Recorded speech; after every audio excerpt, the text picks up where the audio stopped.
Welcome to Story Craft Portal, where stories aren't just told. They're felt. That today's tale is about a woman who didn't just challenge the sky, she vanished into it. Amelia Earhart, the first female pilot who dared to fly around the world, disappeared without a trace on July 2nd, 1937. What started as a brave expedition soon turned into one of history's greatest mysteries. No plane was found, no bodies, just silence and questions. Was it a simple aviation accident, or something far deeper? Some say she crashed, others believe she was captured. A few even whisper she survived, stranded on a deserted island. This isn't just a story of ambition. It's a haunting mystery of a lost flight, a trailblazing woman, and a world still searching for answers. The world knew her not just as a pilot, but as a symbol of courage. Amelia Earhart, the name whispered through radios and printed across papers, was already a legend by the time she announced her most daring mission, to fly around the world. In 1937, the skies were less mapped and the ocean even less forgiving. But for Amelia, fear was just another cloud to fly through. As the Lockheed Electra stood shimmering on the runway, cameras clicked and hearts raced. This wasn't just a flight, it was a journey to rewrite history. Her voice in interviews was calm, but her eyes held stories that the world would never hear. She wasn't flying to escape, she was flying to prove something. But what? And why did she seem almost too ready? These are the moments before the storm, before her name became more mystery than memory. The engines roared and the wheels left the ground.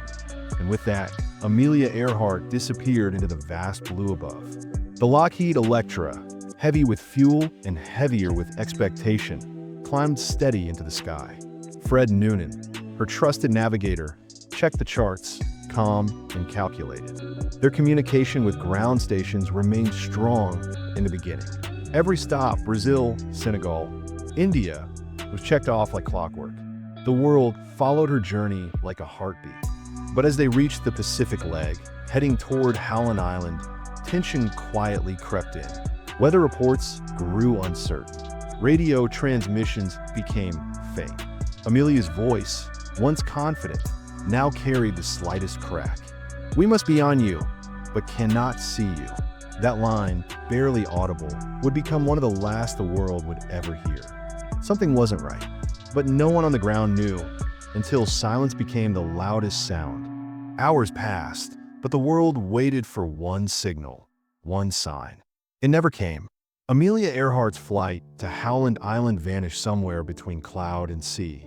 The U.S. Coast Guard's Itasca ship had been stationed nearby, ready to guide her in, but their calls were never clearly received. Radio strength was weak, navigation uncertain. Some believe the plane flew past the island. Others say she circled above and couldn't spot it. The ocean was massive, the island barely a dot. With fuel running low, every second felt like an hour. Then nothing. Radio silence. Total. Panic didn't come immediately, only confusion. The military launched a search. Planes scoured the skies, ships combed the waters. But no trace was found, not even debris. It was as if the clouds had swallowed her whole. How could someone so famous, so followed, vanish like that? The mystery deepened. In the days that followed, the largest search and rescue mission of its time was launched. Over 66 aircraft and 9 ships scanned thousands of miles of ocean. The American government spent nearly $4 million, a staggering sum for 1937. Still, not a single confirmed trace of Amelia Earhart or the Lockheed Electra was recovered. Speculation spread like wildfire. Did they crash into the sea? Was their radio broken? Or had they landed somewhere remote? Some reports claimed strange signals were picked up from deserted islands. A few even claimed to hear Amelia's voice calling for help, but nothing was verified. Hope clashed with fear. Families waited. The press hunted for answers. But each hour stretched the gap between missing and gone. The world's most famous pilot had become its most famous question. And somewhere beneath those waves, or beyond that horizon, the truth slept quietly. With no wreckage, no black box, and no remains, the world turned to what it does best: speculate. Dozens of conspiracy theories took flight. Some believed Amelia was a spy, captured by the Japanese on a nearby island. Others claimed she assumed a new identity and lived in secret. More rational theories suggested a crash at sea, too deep to find. But some evidence, faint, fragmented, kept people guessing. Strange photos from Nikomoro Island surfaced, showing what looked like plane parts. Bones were discovered, later deemed inconclusive. Radio logs were re-examined. Some signals, possibly distress calls, were intercepted for days after she vanished. Could she have survived? Did she send messages from an uncharted place? The ocean kept its secrets, but curiosity wouldn't rest. Every new theory sparked more debate. The mystery wasn't fading, it was evolving, and each theory pulled the truth further into the fog. Years passed, but Amelia Earhart's voice never left the airwaves. Old radio logs were rechecked, and ham operators around the world swore they heard her after the official disappearance. The voices were faint, fragmented, almost ghost-like, down, hurt, somewhere south. Could they have been distress signals from a stranded island?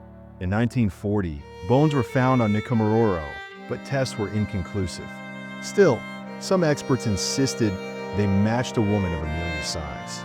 Others dismissed it all as myth. Yet those who listened closely, those who believed she might have survived, they never stopped listening.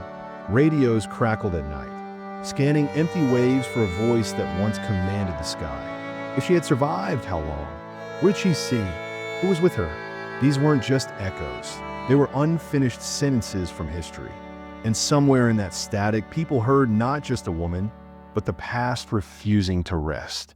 Nikomoro Island, a remote coral atoll in the Pacific, became the center of a global obsession. Teams visited, dug, studied. They found old airplane parts, a woman's shoe, and even 1930s-era tools. Some believe these were clear signs that Amelia Earhart and Fred Noonan had crash-landed and survived, at least for a while. But every clue brought more questions. Why no rescue? Why no clear message? Skeptics argued the debris could belong to any wreck. But one thing stood out, a photograph found in military archives, showing a woman resembling Amelia sitting near a dock, possibly under Japanese custody. Was she a prisoner? Was this island a stop or a trap?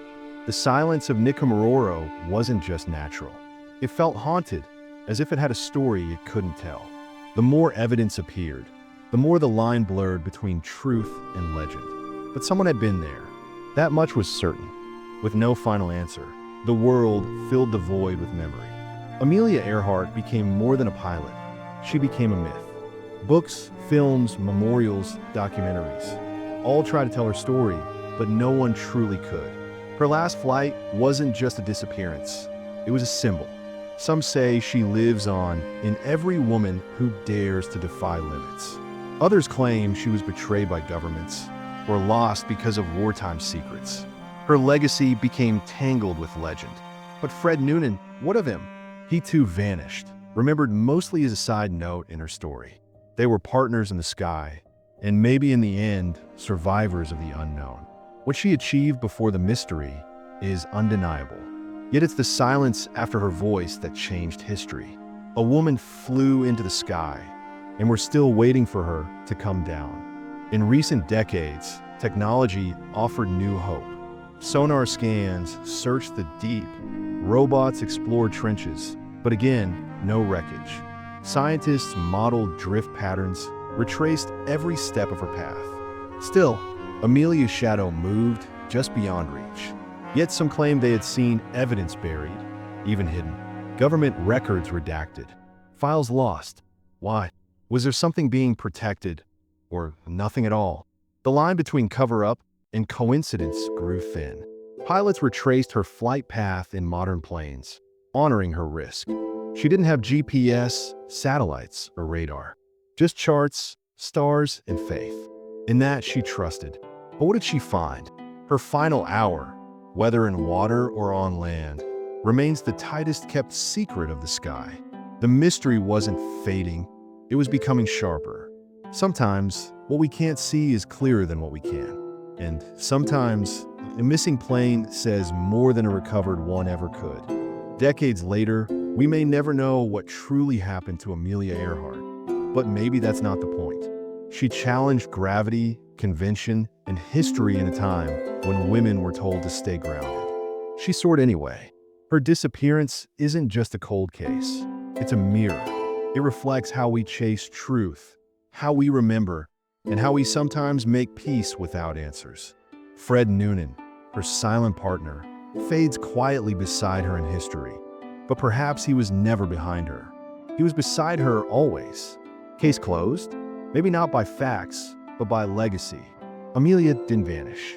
She rose into something bigger, a name etched in clouds, a question carried on wind. Not every story needs an ending. Some are meant to keep flying. And that's what she did. Higher than loss, louder than silence, stronger than time. A mystery, a myth, a message.